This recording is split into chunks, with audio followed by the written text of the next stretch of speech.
Vamos fazer uma atualização dos livros que eu já li, do livro de 1001 livros para ler antes de morrer. Eu confesso para vocês que eu tava revisando essa lista hoje um pouco mais cedo, para poder gravar esse vídeo para vocês. E eu fiquei assim, nossa, tem tanto livro aqui que eu tenho certeza que eu nunca vou ler na minha vida. Não por ele ser ruim, ou enfim, né, pela qualidade do livro, mas tem muita coisa que eu nunca nem ouvi falar sobre e assim, não conheço, tem coisa que não foi lançada no Brasil ainda. Se bem que o que eu gosto dessas listas é exatamente isso, a gente descobrir coisas novas, a gente entrar em contato com diferentes tipos de autores.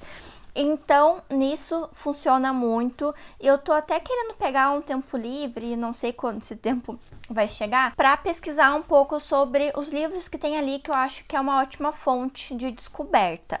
Mas, tendo em vista isso, a gente já tem um vídeo aqui eu falando dessa lista, tá? Eu fiz geralzona de tudo que eu tinha lido até então, algumas coisas que eu tinha interesse em ler, e hoje eu resolvi fazer uma atualização, porque eu já li 6 livros a mais dessa lista, e eu vou sempre fazer assim, deixar acumular uns 4, 5, daí eu venho falar especificamente sobre esses livros. Eu vou começar por um, eu tava vendo aqui minha pilha do lado, mas eu vou começar por um que eu não tenho, tá? Que eu li pelo Kindle, que é o Bom Dia, Tristeza. A Rosina me ensinou a falar o nome dessa autora, mas eu esqueci como que fala, gente. Então vai estar aqui a capinha do lado. A Andressa que me convidou para fazer essa leitura. Eu fui muito animada, assim, pro livro, para entender o que estava acontecendo, o que eu ia encontrar ali. E nas primeiras páginas me deu um pouco da vibe de Helena Ferrante, sabe? Porque é uma cidade litorânea, tem algumas cenas, né? Em Amiga Genial, delas passando... não sei se é da Amiga Genial, só a história do novo sobrenome, não sei se no primeiro ou no segundo livro, em que elas estão passando, né? A Lila tá passando férias na praia e isso acabou me lembrando bastante, porque é o que a gente vai ter aqui. A gente tem a nossa personagem principal, que tá numa férias de verão, ela tá com o pai, parece que ela tem uma relação super próxima com o pai. O pai tem uma vida um tanto boêmia, ele sai muito, tem muitas namoradas, e a filha é meio que a cúmplice dele. Então, quando ele sai, ele leva ela. É até um pouco questionável do quanto que isso tá certo ou não, né, mas tudo bem. E quando eles estão daí nessas férias de verão, ele está com uma namorada ali, e o que acontece é que chega uma outra personagem que vai mexer um pouco nesse imbróglio ali de como tá a dinâmica dessas pessoas nessas férias. A nossa personagem principal, ela vai ficar um tanto enciumada com diversas coisas que ela começa a ver, começa a presenciar, e até mesmo pela atenção do próprio pai dela. Então, assim, quem gosta de uma visão psicanalítica e que entende um pouco do complexo de Édipo vai amar este livro. Mas ela vai então tomar algumas decisões para atrapalhar esses romances, essas histórias que estão acontecendo. E o livro tem um final que ele tem o propósito, eu acho, de dar uma chocada nas pessoas. Eu acabei não conseguindo me conectar. Eu acho que a gente que tá um pouco mais maduro, assim, né, nos 30 mais aí, acaba não tendo paciência com algumas coisas. Eu lembrei muito do Holden, do Apanhador no Campo de Centeio, que as pessoas se irritam, né, com todo o aspecto da repetição dele, da imaturidade, ser muito mesmo aquele jovem chato, e eu achei essa jovem muito chata. A Rosina até chegou a comentar quando eu postei um vídeo falando sobre esse livro, que tem um filme, tá, dessa obra. Eu não assisti, não fui atrás porque não me interessou, e eu confesso que eu me surpreendi quando eu vi esse nome na lista ali do 1001 livros para ler antes de morrer. Temos então A Redoma de Vidro, da Sylvia Plath. Esse livro aqui, gente, eu confesso para vocês que ele teve flutuaçõões no meu processo de leitura. Eu tava muito animada para ler, porque é um livro muito bem falado, né? E é um grande ícone da literatura depressiva, melancólica. E sabendo que ele ia abordar sobre a pauta de saúde mental, eu fiquei bem animada com isso. Mas eu fiz uma resenha aqui bem completa, tá? Vou deixar o link aqui na descrição. Eu confesso que o livro acabou me desapontando um pouco na mensagem final que ele traz e na melhora que a personagem tem, porque aqui a gente vai ter a nossa protagonista, que ela tá morando na cidade grande, ela tá trabalhando em uma revista de moda, ela tá tendo a vida ali que muitas jovens sonham. E ela se sente ali incompleta, ela se sente uma farsa, ela começa a se relacionar com algumas pessoas, se colocar em algumas situações de risco, e a gente vai vendo a depressão se instalando. A gente percebe também o aspecto que eu acho que é o que choca muita gente, da falta de higiene física que ela tem, que é um dos grandes sintomas da depressão. Aí tem um momento que ela volta para casa da mãe dela e tem um pouco de como elas se relacionam, ela começa a fazer um tratamento. E eu acho que o desfecho desse livro, ele acaba não passando uma mensagem que eu gostaria que passasse para pessoas que sofrem com saúde mental. Eu não posso entrar muito, né, nos pormenores disso, na resenha eu comento um pouco mais, tá?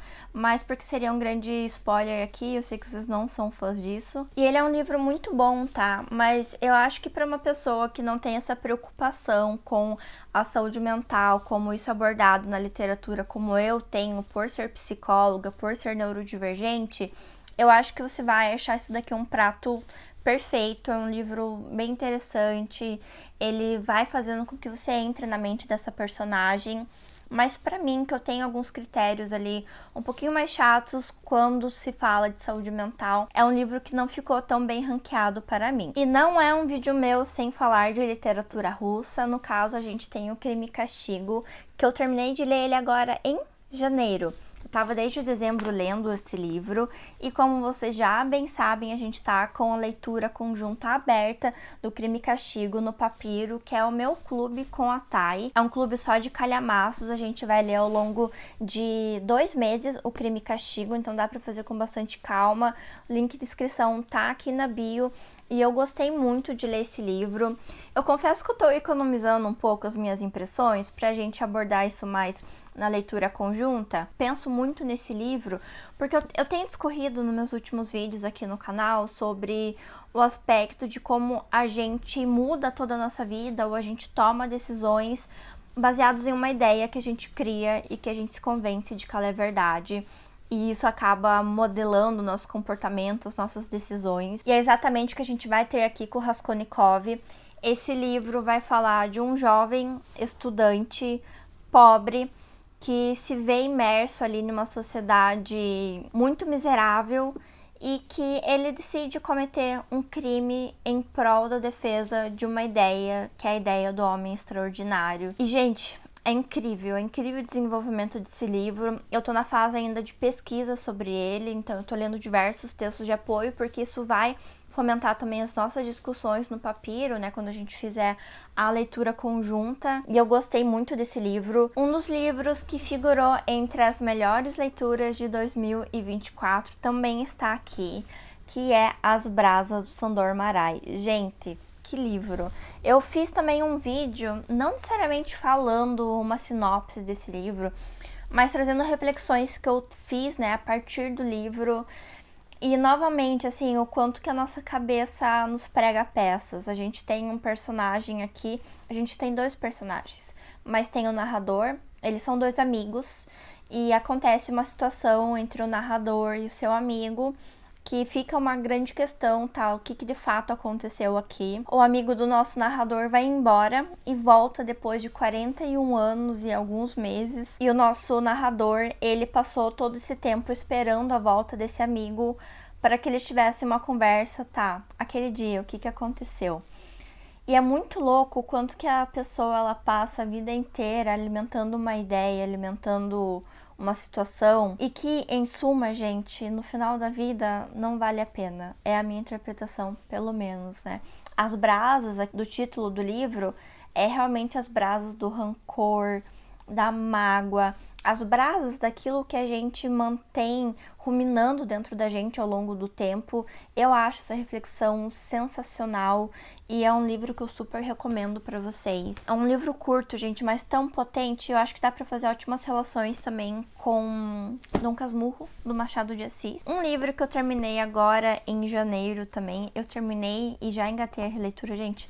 Ao tanto de anotação aqui, meu Deus do céu.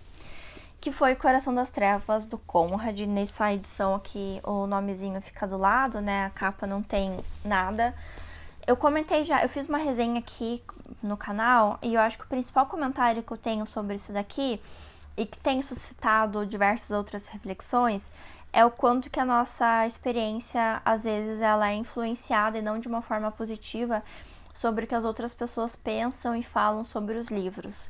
Eu entrei nessa história aqui muito pensando que tem um personagem principal. Qual que é o enredo, né? A gente tem o Marlowe narrando uma história dele de quando ele foi pro Congo em uma missão para resgatar um homem lá que trabalhava, né, para a companhia.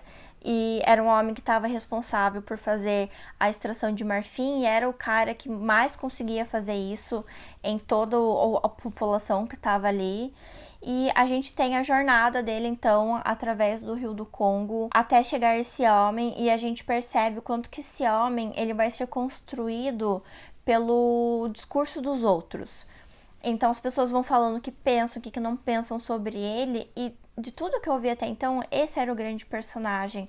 Só que quando eu cheguei ali, nas últimas 20 páginas do livro, gente, esse livro aqui não tem nem 90 páginas, tá? Vale super a leitura. Eu percebi que o grande personagem pra mim não era esse homem, né, que era o Kurtz, que ele tava indo resgatar, mas ele próprio. Então eu terminei a leitura, voltei do começo e refiz a leitura com esse ponto de vista, e eu acho muito louco o quanto que às vezes a gente tem a nossa visão, ela muito moldada, sabe, sobre aquilo que a gente escuta sobre os livros. Isso às vezes é bom porque acaba nos despertando interesse para outras obras que a gente talvez não daria uma chance, mas em alguns outros momentos isso acaba atrapalhando, como que me atrapalhou em Coração das Trevas. E por último, dessa atualização aqui dos 1001 livros que eu tenho para fazer para vocês, temos as minhas pazes com Jane Austen. E é engraçado que se vocês forem assistir o primeiro vídeo que eu fiz aqui, eu comentei de vários livros que tem da Jane Austen nessa lista, e eu ou abandonei, ou eu li e não gostei, e falei que só faltava dessa lista para eu ler daí Orgulho e Preconceito, que foi o que eu fiz. Ele estava na minha lista de 12 livros para 2024, então eu me desafiei. E, gente, foi um livro que eu peguei pra ler, assim, sem compromisso. Tanto que eu não fiz marcação nele, tem bem pouquinha coisa aqui que eu marquei. Foi um livro que eu aproveitei para me deleitar, pra eu me desconectar um pouco, pra eu navegar mesmo nessa história. Eu acho que não precisa de introduções, né? Que a gente vai ter a Elizabeth, que tem todo um orgulho, um preconceito com Miss Darcy, e eles acabam se relacionando, acabam tendo diversas coincidências que eles se encontram, e é o desenvolvimento romântico desse casal. E, gente, eu fiquei, assim, muito feliz de ler um romance como há muito tempo eu não ficava. Eu não leio romances românticos, né, normalmente. Eu gosto de livros de pessoas desgraçadas da cabeça, mas essa história me fez muito pensar nos nossos orgulhos e nos nossos preconceitos e aquilo que a gente alimenta dentro da gente em relação às outras pessoas. Então tem um vídeo aqui, vou deixar também no card de descrição pra vocês. É uma história que eu gostei muito de ler, ela não é bobinha, eu acho que ela dá um peso certo pros sentimentos, pela profundidade. Eu adoro ver a maturação do sentimento da Elizabeth pelo Sr. Darcy, e eu gosto como isso foi feito bem aos poucos, e que não foi aquela coisa de, de repente estava amando e de repente me percebi. Não, tem uma construção, tem uma desconstrução da personagem e uma construção deste romance. Bom, foram essas as leituras que eu fiz então dessa lista, né? As últimas leituras que eu fiz. Espero que vocês tenham gostado dessa atualização. Eu vou deixar aqui embaixo na descrição também o link para a relação de todos esses livros, tá? Então você pode ver também aí o que você já leu, o que você quer ler, ou até mesmo o que você pode descobrir com essa lista de nomes talvez não tão conhecidos pela gente. Se você assistiu até aqui, meu muito obrigada. Agradeço, como sempre, os membros da Biblioteca Secreta que me acompanham em diversas leituras, como foi o caso de Coração das Trevas, e eu espero te ver no próximo vídeo aqui do canal.